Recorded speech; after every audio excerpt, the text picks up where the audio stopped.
चलते हैं, शुरू करते हैं। वर्क डन इन थर्मोडायनामिक्स, जो नॉर्मल हम लोग वर्क डन पढ़ा था ना, इसमें और इसमें ज़्यादा डिफरेंसेस नहीं है। तो जो नॉर्मल हम लोग वर्क डन पढ़े थे उसको पहले याद कर लेते हैं, वर्क डन की कहानी। हम लोग पढ़ा था कि W is equal to F dot D S या F dot D S, force into displacement. Normal चीज़ हमने वर्क डन में यही पढ़ा था, है ना। अब यहाँ पे क्या हो रहा है उसको देखते हैं।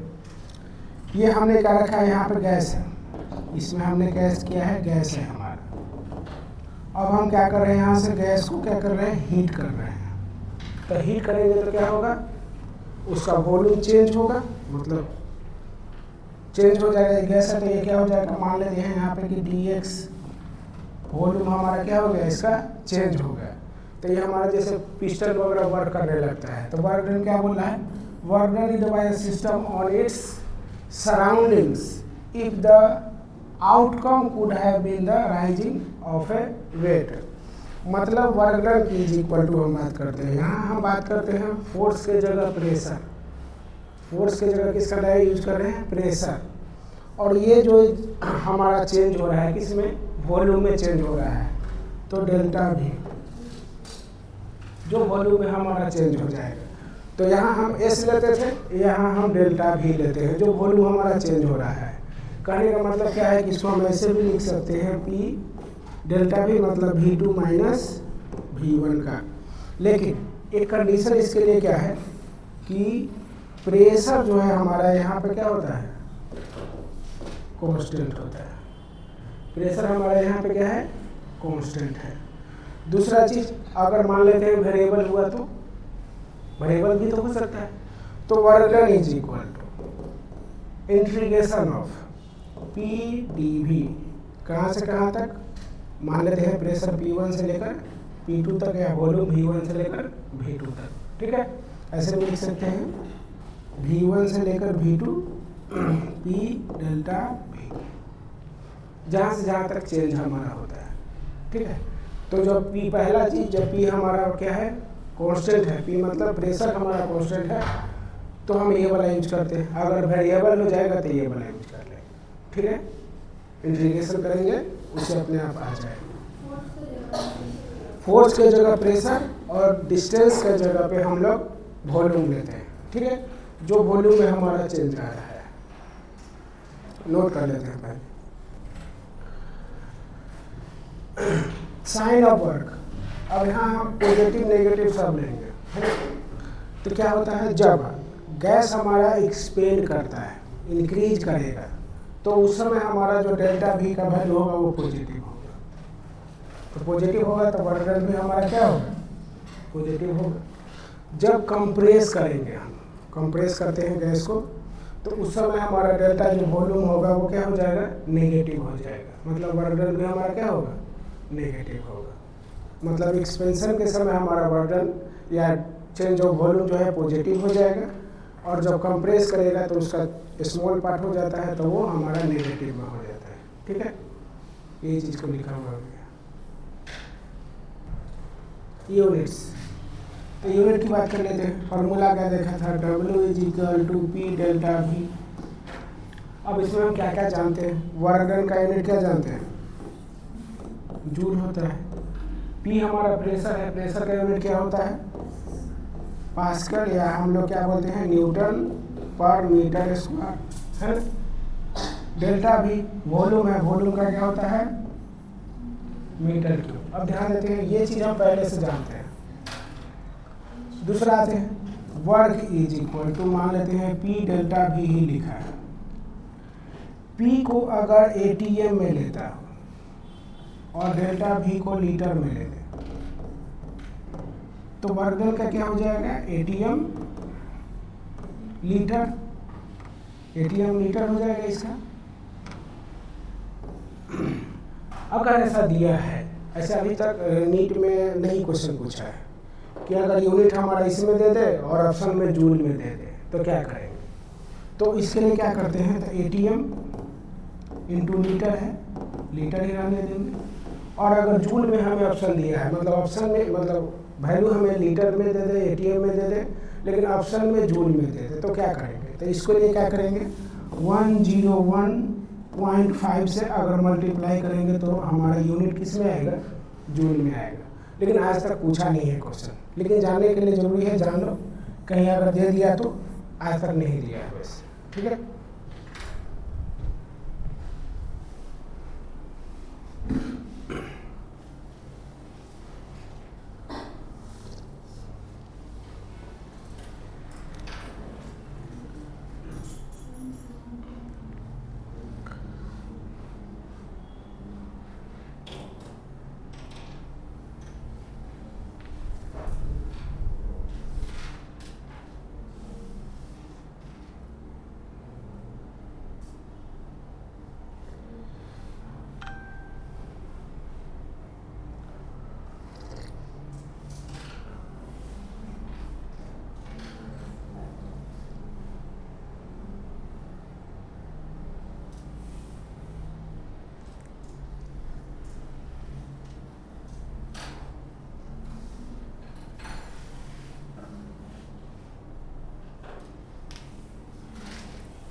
हो गया।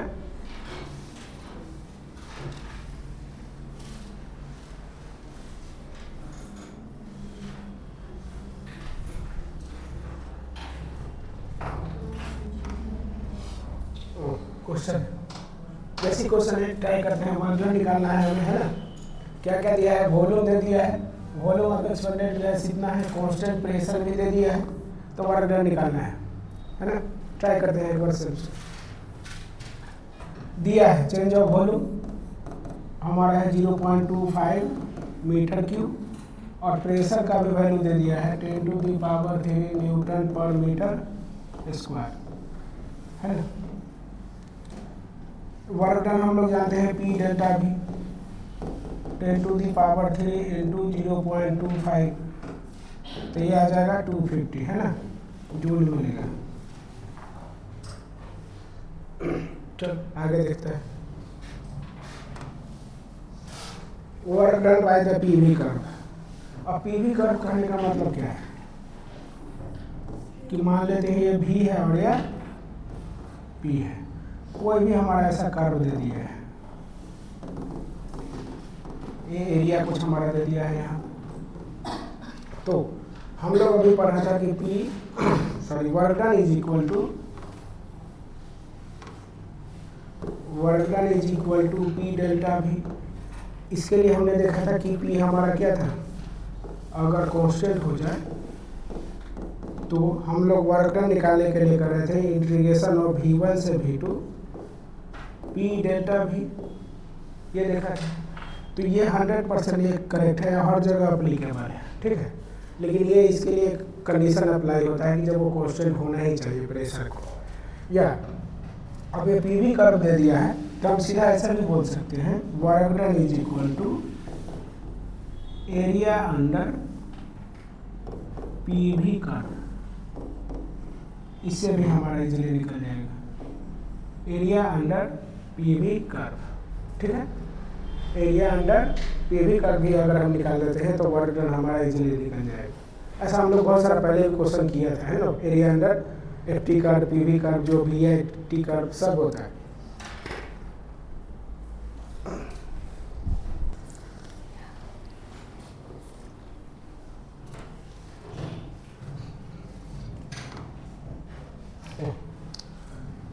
वर्क क्या बोल रहा है कि पाथ डिपेंडेंट होता है हमारा और not a static function. Work हमारा है क्या है, पाथ डिपेंडेंट होता है और ये स्टैटिक फंक्शन नहीं होता है हमारा। कहने का मतलब क्या है कि इनिशियल पोजीशन हमारा मान लेते हैं यहाँ ए है और फाइनल पोजीशन हमारा बी है, मतलब ए से बी तक हमें जाना है। तो हम ऐसे भी कर्व से जा सकते हैं, तो यहाँ वर्क डन हम 1 मान लेते हैं। हम सीधा भी जा सकते हैं यहाँ से, तो ये वर्क डन हमारा 2 हो जाता है। और इधर से भी इधर हम जा सकते हैं, मतलब वर्क डन हमारा यहाँ 3 है, तो क्वेश्चन है कि वर्क डन यहाँ पे तीनों इक्वल होगा कि अलग अलग होगा, तो अलग अलग होगा। क्यों अलग अलग होगा? तो पहला देखते हैं, जिसका सबसे ज़्यादा एरिया होगा उसका सबसे ज़्यादा वर्क डन होगा, और जिसका एरिया सबसे कम होगा उसका सबसे कम वर्क डन होगा। तो हम लोग तो यहाँ से नहीं करेगा, तो ध्यान से देखते हैं, इसका जो ऊपर वाला है, सबसे ऊपर वाला के लिए हम अभी पहले कर रहे हैं, तो सबसे ज़्यादा एरिया किसका बनना है? वर्क डन 1, तो work done 1 is greater than. अब देखते हैं दूसरे से, अब सेकेंड का देखते हैं, तो सेकेंड का एरिया तो ये बन रहा है यहाँ से, तो वर्क डन हमारा 2 हो जाएगा,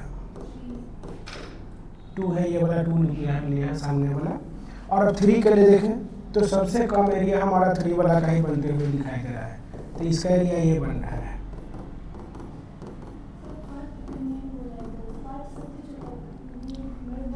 सबसे छोटा होगा, हाँ, तो ये हमारा वर्क डन 3 का हो जाएगा। मतलब सबसे बड़ा जो वर्क डन होगा 1 का होगा, फिर 2 का होगा, फिर 3 का होगा, ठीक है। इसीलिए बोला है कि ये हमारा स्टैटिक फंक्शन नहीं होता है, वर्क इज पाथ डिपेंडेंट है, पाथ पर डिपेंड कर रहा है इसका, ठीक है। जिसका सबसे ज़्यादा एरिया उसका सबसे ज़्यादा वर्क डन, उससे उसका कम होगा उसका होगा, फिर जो सबसे कम होगा उसका सबसे कम वर्क डन होगा, ठीक है। एरिया इस पर ज़्यादा जा रहा है ना, तो उस जिसका सबसे ज़्यादा एरिया उसका सबसे,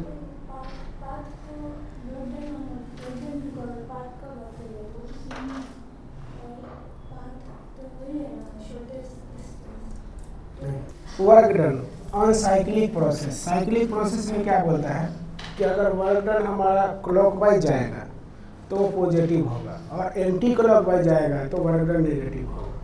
ये चीज़ को लिखा है कि जब वर्क डन हमारा पॉजिटिव होगा कब? जब ये क्लॉकवाइज जाएगा, और वर्क डन हमारा नेगेटिव होगा कब? जब ये एंटी क्लॉकवाइज होगा। मतलब क्लॉक का मतलब सीधा कि ऐसे अगर मूव कर रहा है तो हमारा क्या है? क्लॉकवाइज है, लेकिन अपोजिट मूव करेगा तो वर्क डन नेगेटिव।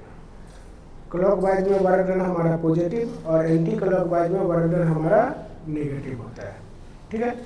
अब जैसे ऑप्शंस पे भी हम जाएंगे, जब क्वेश्चन रहेगा उसके अनुसार अगर ऑप्शन में नेगेटिव साइन नहीं उठाया है तो हम छोड़ देगा, लेकिन देता है ऑप्शन में, ठीक है। पॉजिटिव और नेगेटिव दोनों दिया हुआ रहेगा, तो हमारा क्लॉकवाइज में हमारा पॉजिटिव होगा और एंटी क्लॉकवाइज में हमारा वर्क डन नेगेटिव होगा।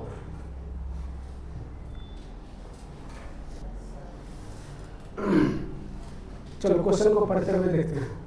बोला है figure below so the 2 paths may be taken to get to the from A to C। A से C के लिए बात कर रहा है, ठीक है। प्रोसेस ए भी हमारा 400 जूल दिया है, added to the system of process B C हमारा ये हमारा है 400, ये दे रहा है हमारा 100 जूल लग रहा है, ठीक है। आगे आते हैं। Heat is observe by the system in process A C, हमें इसका निकालना के लिए बोला है, ठीक है। तो work done by A B plus work done by B C plus work done by A C हमारा क्या हो जाएगा? एरिया अंडर एफ टी कर। तो एरिया देखे ध्यान से, ये एरिया निकालना है, ये हमारा ऐसे है, क्लॉकवाइज प्रोसेस भी है, तो इसका एरिया अब निकालते हैं। तो एरिया एक ट्रायंगल है, तो हाफ इंटू बेस, तो ये हमारा 4 × 10 to the power 10 to the power -3 लिया है, और ये है 2 × 10 to the power -3, तो 4 - 2 बचा कितना? 2 × 10 to the power -3 base into height. अब हाइट हमारा ये होगा, ये वाला पाथ है यहाँ से लेकर और यहाँ तक, ये हमारा है 6 × 10 to the power 4, और यह है 2 × 10 to the power 4 पास्कल में लिया है, तो कितना हो जाएगा? 6 - 2 तो 4 × 10 to the power 4।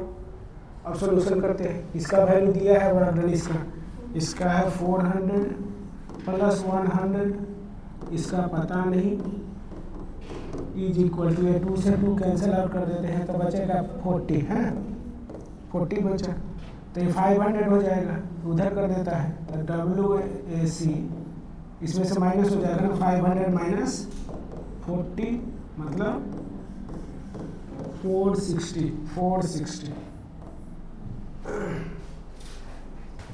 Work done हम लोग फॉर्मूला पढ़ा था एरिया अंडर पी भी कर। तो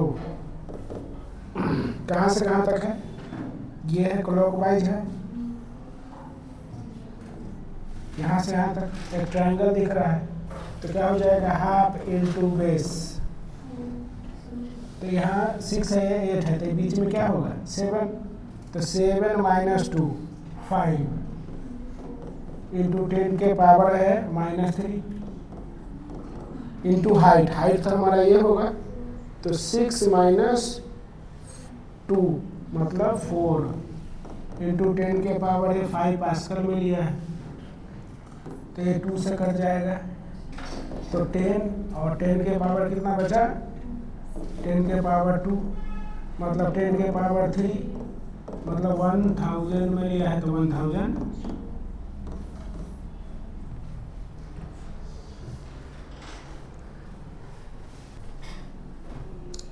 देखो सिंपल कहने का मतलब क्या था, work done area under curve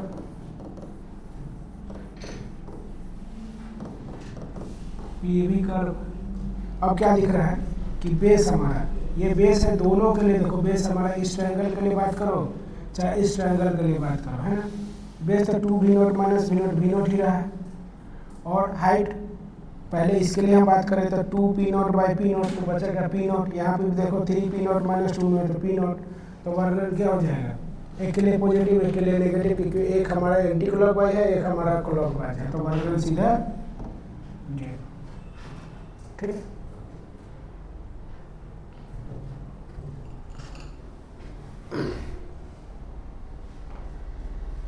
internal energy यहाँ से कल देखा है, इंटरनल एनर्जी से हम लोग पढ़ा था, है ना, हीट में।